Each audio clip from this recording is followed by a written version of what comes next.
자, 이번엔 미국 증시의 핫한 종목들 그리고 핫한 이슈들 체크해보는 굿모닝 라이브 시간입니다. 도움 말씀에 송범선 선투자실장과 함께합니다. 안녕하십니까? 안녕하십니까? 밤사이 미국 증시가 엔비디아의 이 실적 훈풍에도 불구하고 일제히 밀려났는데요.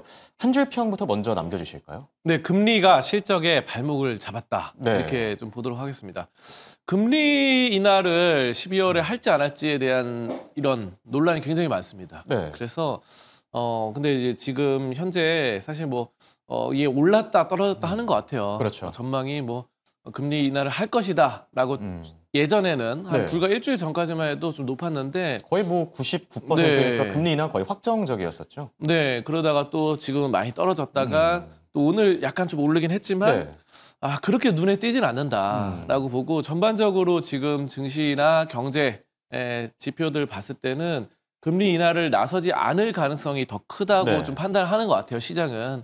그래서 오늘 나스닥 증시가 지금 나스닥이 좀 크게 약세가 나온 것은 어제 이제 엔비디아의 실적이 굉장히 좋게 나왔지만 네. 이런 실적의 훈풍보다도 금리 인하에 대한 기대감이 후퇴가 되면서 그런 투자자들의 심리가 좀 악영향이 있었던 게 아닌가 네. 싶습니다. 그리고 사실 엔비디아 실적이 좋게 나오긴 했는데 저는 좀 그렇게 봐요. 그러니까 엔비디아 성장성 있고 이런 거는 누구나 다 아는 거다 보니까 자, 그래서 그런 점이 있는데 저는 아직 엔비디아 실적이 좋아졌다는 게 이 AI 버블론을 100% 잠재우진 못했다고 봐요. 그 정도까지는 아니었다. 네, 왜냐하면은 이거를 좀 말씀드리면 예전에 이제 닷컴 버블 때 시스코 시스템즈가 있잖아요. 예. 네, 시스코라는 기업이 있었는데 그게 이제 굉장히 핫했습니다. 2000년대에는 99년 90년대 말부터. 근데 이 시스코가 어떤 기업이냐면은 네트워크 장비를 공급하는 기업인데요. 네.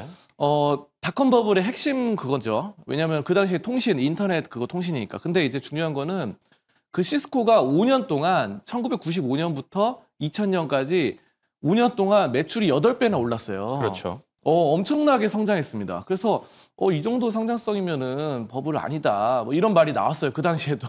근데 그게 약간 엔비디아랑 약간 오버랩돼서 저는 데자뷰가 아닌가. 약간 이런 생각도 들어요. 사실 100%는 아니지만. 그래서 저는 시스코가 그때 5년 동안 8배 성장이면 엄청난 성장인데 매출이 올랐다. 그래서 이건 실적에 찍히는 거잖아요, 숫자로. 그런 것처럼 그 당시에도 네트워크 장비 공급, 그러니까 지금 엔비디아가 GPU를 공급하는 것처럼 그런 뒤에서 지원해주는 회사들은 굉장히 실적이 좋다. 근데 시스코는 그때 많이 올랐다가 무려 주가가 90%나 하락을 했거든요. 그렇죠. 그래서 이번에 엔비디아 90% 떨어진다는 건 아니고 약간 그런 그럼 우려감이 큰일 있다. 나겠죠. 예. 왜냐하면 시스코의 그런 악몽이 재현되지 않을까. 약간 이런 심리들이 있는 것 같아요. 그래서 제가 봤을 때는 엔비디아가 물론 실적이 좋은 건 좋은데 시스코도 옛날에 좋았다 보니까 그런 것들이 약간은 오버랩돼서 데자뷰처럼 보이지 않을까. 그래서 오늘 나스닥이 좀 크게 좀 떨어졌고 금리 인하 기대가 후퇴했다는 것도 그것에 발목을 잡았다 이렇게 좀 보도록 하겠습니다. 사실 투자자들이 싫어하는 건 불확실성이죠. 이렇게 금리 인하를 둘러싼 불확실성이 계속 커지다 보니까 나스닥 지수도 엔비디아의 훈풍을 받지 못하고 좀 맥없이 빠진 모습인데요. 글쎄요, 엔비디아의 실적 자체는 잘 나온 만큼 금리 인하 기대감이 다시 또 부활하면은 이런 부분들도 많이 개선되지 않을까 생각이 들기도 하고요. 자, 그리고 월마트에 대한 얘기를 저희가 나눠봐야 될 듯합니다. 월마트가 간밤에 꽤 큰 폭으로 많이 올라줬습니다. 자, 굿모닝 라이브 이슈픽에서도 이제 세 번째 월마트의 어닝 서프라이즈가 올라와 있는데 그렇게 어려운 장에서도 한 줄기 빛 같은 기업이 있었죠. 바로 월마트였는데 실적도 좋았고 가이던스도 올려 잡았는데 얼마 전에 이제 가이던스를 내려잡은 홈디포 그리고 타겟 같은 유통업체들이랑은 또 대조적인 모습이었거든요. 실적이 이렇게 잘 나온 특별한 이유가 있었을까요? 월마트가 계속해서 이제 고소득 고객들이 유입이 증가됐다라는 측면들이 나오면서 소득이 높은 사람들의 그런 심리가 좀 좋아지고 있습니다. 그래서 이런 소비 심리가 사실 전반적으로는 악화된 부분이 있지만 후실적을 기록을 했다 이렇게 좀 보여지고 있고요. 그래서 지금 또 월마트 그러면은 상대적으로 저렴한 상품들이 많기 때문에 또 신규 고객층도 좀 많이 늘어났다 이런 점들이 나오고 있어요. 그래서 여러 가지들이 또 사실 약간 최근에 유통업계도 안 좋은 그런 분위기는 있긴 했죠. 왜냐하면은 물가가 자꾸 올라가니까 인플레이션에 따라서 또 관세 여파로 외국에서 이렇게 막 음식료, 식자재를 사와야 되는데 비싸게 사오다 보니까 그런 것들이 있었지만 또 고용 우려. 요즘은 뭐 인건비라던가 이런 것도 많이 예전보다 올라가지고 미국도 마찬가지입니다. 우리나라도 그렇고. 그래서 이런 것들이 좀 커졌다. 고용 우려. 근데 이제 어쨌든 좀 저렴한 물건들 찾는 사람들도 많아지고 고소득층이 월마트를 또 다시 찾기 시작했다. 이런 말들이 좀 나오고 있습니다. 그래서 지금 월마트는 뭐 실적이 굉장히 좀 좋아졌죠. EPS와 매출이 좀 예상보다 상회를 했고 다 좋아졌다 보니까 저는 이것도 근데 이제 오늘 주가가 많이 올랐죠. 월마트가. 그래서 저는 이런 심리가 있는 것 같아요. 지금 기술주가 좀 떨어지잖아요. 네. 기술주가 떨어지면 결국 돈은 돌고 돈단 말이에요. 그래서 돈은 돌고 도는데 이 자금들이 좀 신기한 게 그 예금 적금으로는 잘 안 갑니다. 네, 왜냐하면 투자하는 사람들은 1년에 고소득을 원하다 보니까 막 1년에 20% 30% 이상은 원하죠. 근데 이제 은행 이자 해봤자 2% 3%다 보니까 또 미국 국채도 사실은 높긴 높아요. 미국 10년물 국채 뭐 4% 넘어가잖아요. 4%인데 4%도 만족이 안 되는 거죠. 그래서 저는 기술주의 그런 수급 같은 것들이 이렇게 유통주로 다시 좀 몰려오지 않을까 생각을 해요. 네, 결국 돈이 주식시장 내에서 돌고 도는 측면이 있습니다. 그래서 지금 오늘 같은 경우는 빅테크는 많이 떨어졌지만 유통주는 괜찮습니다. 이 월마트 오늘 6%나 올랐고 $100 이상으로 107달러로 올랐는데요.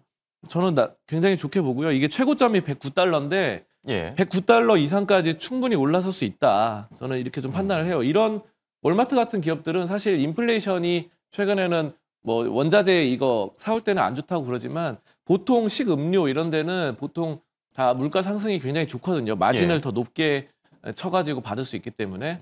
그래서 뭐 예를 들어서 음료수라던가 뭐 이런 기업들도 그거를 단가를 올리면 굉장히 좀 높게 받아요. 그러다 보니까 월마트도 마진이 높아진다는 측면에서는 굉장히 좋다. 오늘 보시면은 이 월마트뿐만 아니라 사실 뭐 코스트코도 있잖아요. 코스트코도 괜찮았어요. 그래서 코스트코는 최근에 뭐 좀 약세긴 했는데 그래도 오늘 잘 선방했습니다. 그래서 0.05% 올랐는데 893달러로 그래도 잘 지켜줬어요. 마이너스만 안 찍어도 오늘 괜찮은 장입니다. 그래서 오늘 유통주가 대부분 좋았다 이렇게 좀 보고 있습니다. 예전에도 한번 언급해 주셨던 것 같긴 한데 이렇게 어수선한 장세에서는 포트폴리오에 월마트 같은 기업들이 있으면 좀 든든한 부분도 있죠. 그래서 그런지 오늘장 특징주로 이제 아이마켓 코리아를 또 들고 와주셨어요. 어떤 모멘텀이 있어서 들고 와주셨을까요? 아이마켓 코리아 역시 유통주입니다. 그래서 아까 전에 월마트와 이제 코스트코가 굉장히 또 오늘 잘 선방한 것처럼 코스트코도 오늘 플러스이기 때문에 유통주가 앞으로 좀 좋아질 가능성이 있다라는 측면이 좀 미국에도 그렇고 우리나라에도 좀 좋아질 것이다 이렇게 예상을 하는데요. 어쨌든 유통기업은 AI 버블론을 좀 피해갈 수 있다 이렇게 좀 보거든요. 그래서 근데 요즘 근데 재밌는 건 유통에서도 AI를 많이 도입한다고 합니다. 그렇죠. 전자상거래라던가 인터넷 이런 데서도 뭐 챗 GPT라던가 이런 거 도입하는데 그래도 그런 것들이 비중이 크진 않다. 그리고 버블론은 피해갈 수 있다 이렇게 좀 보거든요. 그래서 아이마켓 코리아는 사실 코리아가 붙었는데 베트남이나 중국 등 5개 해외 법인을 운영하면서 글로벌 기업으로 성장을 해 나가고 있고요. 이게 이제 유통 물량 이런 쪽이에요. 그래서 물건들을 계속해서 하고 있고 구매력 강화, 해외 매출도 올라가고 있다. 이렇게 좀 봅니다. 그래서 계속해서 소모성 자재라던가 건자재, 일부 자재 이런 것들을 좀 다루는 유통업체다. 이렇게 보고 사실 뭐 주가가 오른 게 별로 없어요. 그래가지고 삼성그룹형이기도 하고 여러 가지로 좀 긍정적인 여파로 저는 아이마켓 코리아가 유통업체로서 오늘 좀 괜찮게 가지 않겠나. 이렇게 좀 판단을 하고 있습니다. 당분간 유통주에 대한 관심은 조금 더 가져갈 필요가 있어 보이고요. 자, 그리고 미국 증시 특징주 가운데선 알파벳을 꼽아주셨는데 최근에 투자의 기재, 워런 버핏이 마지막으로 선택한 기업이다라고 해서 큰 화제가 되기도 했었죠. 애플 비중은 줄이고 오히려 알파벳 비중을 늘려가지고 이 세간의 주목을 받았었는데 알파벳은 어떻게 보고 계시죠? 알파벳을 저는 긍정적으로 보고 있습니다. 이거 왜 그러면은 오늘 좀 약간 떨어지긴 했지만 다른 전체적인 조정을 다 받았으니까요. 다른 기술주들에 비해서는 약세가 크지 않다. 이렇게 좀 보고 있고요. 그리고 이게 지금 버크셔 해더웨이 그러니까 워렌 버핏이 샀다는 거는 저는 큰 의미가 있다고 봅니다. 그래서 이게 이제 버핏이 예전에 그런 말 했었죠. 그 주주총회에서 내가 구글을 사지 않은 것은 큰 실수였다.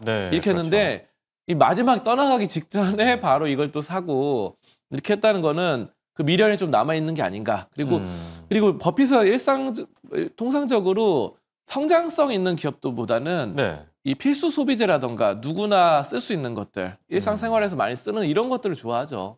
그래서 폭발적인 성장보다는, 왜냐하면 폭발적인 성장이 있는 산업은 후발주자들이 막 따라오잖아요. 특히 지금 AI 같은 그런 산업들은. 그래서 후발주자들이 엎치락 뒤치락 합니다. 왜냐하면 엔비디아 같은 경우도 사실 5년 전까지만 해도 그렇게 유명하지는 않았어요. 일부 게이머들, 뭐 컴퓨터 그래픽 디자인하는 사람들, 이런 게이머들한테는 유명하지만 이 AI 쪽에서 유명한 건 아니었죠. 5년, 10년 전에는. 그래서 이런 것처럼 계속해서 엎치락 뒤치락 하는 것들이 많기 때문에 네. 근데 구글은 저는 이미 그 단계를 넘어섰다고 봅니다. 구글은 AI 기업이기도 하지만 검색 기능이라던가 여러 가지 그런 통합적인 플랫폼 기업으로 거듭나고 있다라고 보고 있고, 지금 보시면은 오늘 좀 떨어지긴 했어도 네. 괜찮아요. 차트가 무너진 게 없어요, 전혀. 네, 이게 계속해서 꾸준하게 좀 올라가는 양상이고, 여기에 버핏의 수급까지. 저는 최근에 이렇게 보거든요. 이런 수급이 악재를 네. 덮는다. 수급이 우선한다고 봐요. 그래서 이 수급이 좀 긍정적으로 나타난다. 이렇게 좀 보고 있기 때문에 네. 알파벳의 주가는 앞으로 계속 좋아질 가능성이 크다. 저는 이렇게 좀 판단합니다. 그럼 투자 의견도 매수로 제시하는 게 맞을까요? 네, 맞습니다. 매수 의견으로 드리도록 하겠습니다. 네, 알겠습니다. 알파벳에 대한 의견까지 잘 들어봤습니다. 지금까지 도움말씀의 송범선 선투자실장과 함께했습니다. 네, 고맙습니다. 감사합니다.